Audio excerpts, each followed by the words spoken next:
starting in like sophomore year, things kind of started to go downhill a little bit for me and my mom, and she like lost her job, and so we were kind of like kind of iffy about where we were gonna go. And then sophomore year, my little brother was also born. When he was about maybe a year old, my mom lost our house and she didn't have a job, and so we were planning on moving into an apartment a month later, but it turns out that she didn't have the apartment. So for that month, I was staying with her and my little brother in different hotels and friends' couches, and then eventually I found a shelter that I could stay in just myself, but I had my own room and they fed me dinner and all that other stuff, so I found that. And as soon as that whole situation happened, when I turned 16, I got a job, and from then I saved money to move out. And so after saving up for about almost 2 years, the day I turned 18, I moved out and got my own apartment. So now I'm working, paying bills, and going to school. My biggest motivation is just thinking about, like, the harder I work now, the less I have to work in the future. There will be days that I wake up and I'm like, oh yeah, this is my apartment. Like, on the weekends when I don't have as much to do, I'll just be like, wow, this is my apartment. I have to get up and clean. Like, stuff like just the little things every day. It's still kind of unreal. I just want to keep working more to make more money to not even just help myself, but eventually when I'm out of college and have my own career, I want to start a nonprofit organization to help people in somewhat similar situations to me.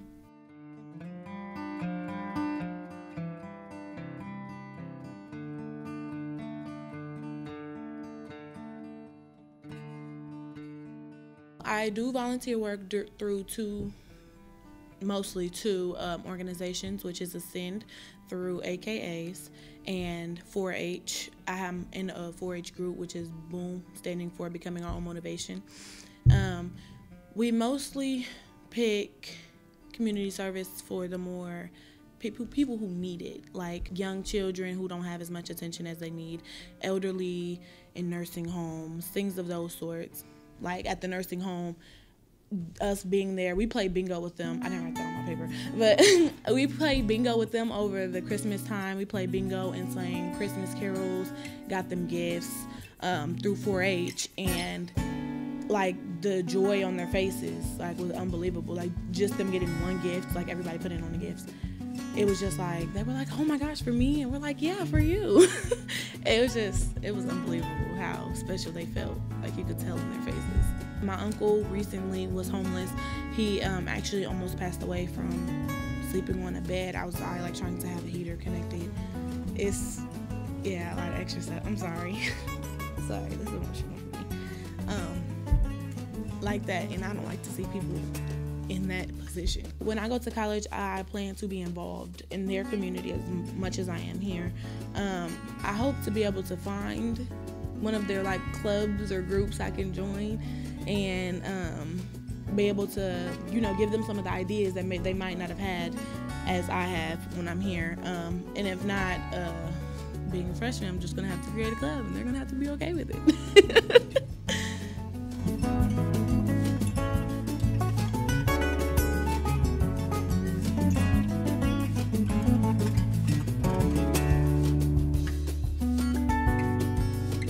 Okay, so my freshman year of high school, I started tutoring at the MacArthur Park Literacy Center, and I tutored there for about 3 years, but at the end of my junior year, the place that I was volunteering at closed down, and I didn't really want to stop tutoring, so I talked to the people at my church and kind of figured out a way to be able to start my own tutoring center there so that I could keep doing what I was doing and helping the community, because I didn't want to stop, and I saw kids being helped, and I really thought that what I was doing was good, so I decided to keep going with it. We've got about 6 or so tutors right now. Maybe it fluctuates from week to week, but about every week we have about 6 tutors and about 6 kids, so we're able to do kind of one-on-one, and each kid typically has the same tutor week by week, so they've gotten to know that person and build a relationship with that person, and it's worked out really well so far. At first, I thought people didn't want it there because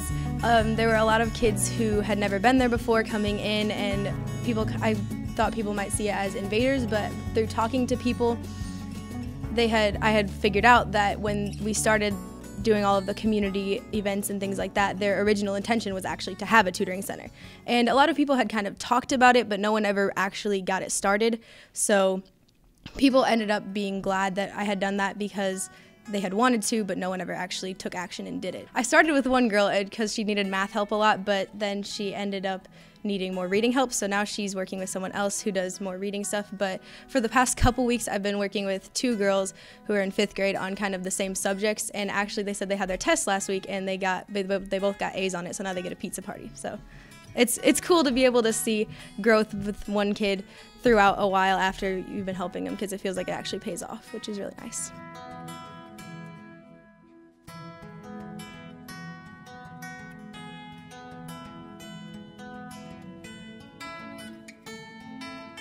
We've supported Jamila, who she's actually in high school now. So when I went over to Africa, I wasn't able to see her because she had been located to a different high school. But I've written letters to her, and we've had some correspondence. So to get to go over there and see where she lives, where her family lives, you know, where she goes to school, that was really neat. And while I was over there, we were able to sponsor another girl. We got to meet her. Her name's Emily.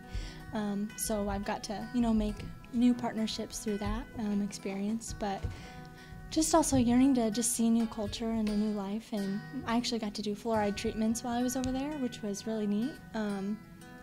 So we got to give fluoride treatments to thousands of students. So that was a really big trip for me, just to get to see a completely new kind of life. Definitely changed my perspective on things here, for sure. So every day we went to several different schools and we got to eat lunch with them, kind of talk to the teachers, kind of see what they need. Half of us did the fluoride, and then the other half of our team stayed and did a VBS. And you know, while I was over there, I also got to sing some worship songs with them on a Sunday morning, kind of how it's set up. Just the different grades are at different schools. So we got to go to the high school and I got to do some worship songs. We had one of our pastors do.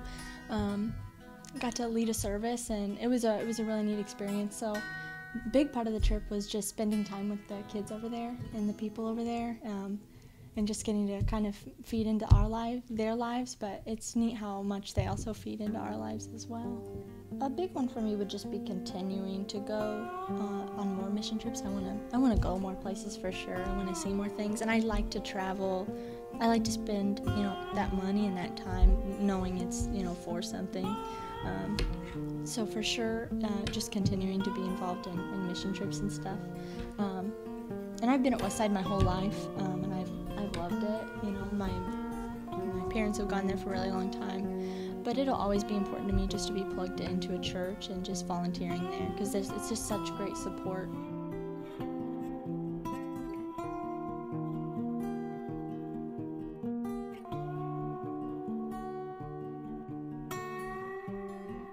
Kaylee is ultra inclusive, which means that there's not a single person who doesn't feel like their family when they're around her. She loves people well. She lights up a room with charisma, her sense of humor, and her driven personality of just making everybody better around her. Kaylee is able to leverage those relationships from Williamsville High School, Glenwood High School, SHG, Springfield High, and Plains, her own high school, and then bring those together to feel united and to feel community. I don't think our community would be at the place and the capacity that it is without Kaylee Sims.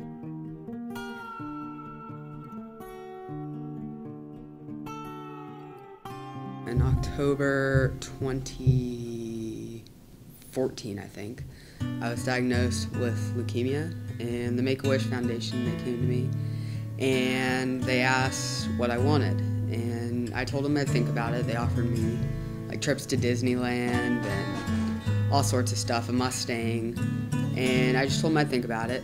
And then on the way home from chemotherapy that day, it just sort of came to me that I wanted to save the Boundary Waters, help save the Boundary Waters from this sulfide ore copper mining that I knew was going to start happening up there. And I had been going to the Boundary Waters since I was like 6 years old, and it's just my favorite place in the world. So it's a federal wilderness area that's located in northeastern Minnesota. people go there. They take canoe trips, they go camping. I write to congressmen and congresswomen and senators, and then I go have meetings with them. I'm actually headed to D.C. next week to have a few meetings and to lobby on behalf of the Boundary Waters. And then I just stay involved. I donate money, obviously. I do volunteer work for them. I give speeches, stuff like that. So the sulfide ore copper mining, it's a type of copper mining that's never been allowed in Minnesota. It's described as the world's most polluting form of mining. So what happens as they mine this copper ore out of the ground, there's also leftover sulfur, and as that mixes with groundwater and stuff, it turns into sulfuric acid, obviously, and then it flows into the groundwater, and it just completely eradicates all of the environment. The issue is sort of at a critical political point.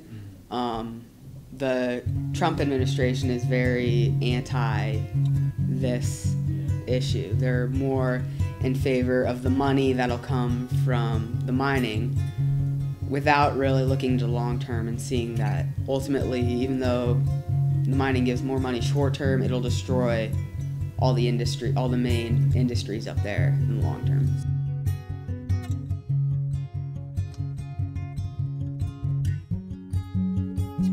We had a meeting with his mom, and it was brought up at that time that he was involved in that, and he'd actually been profiled previously, so I knew for a couple of years that he had been involved with the Boundary Waters.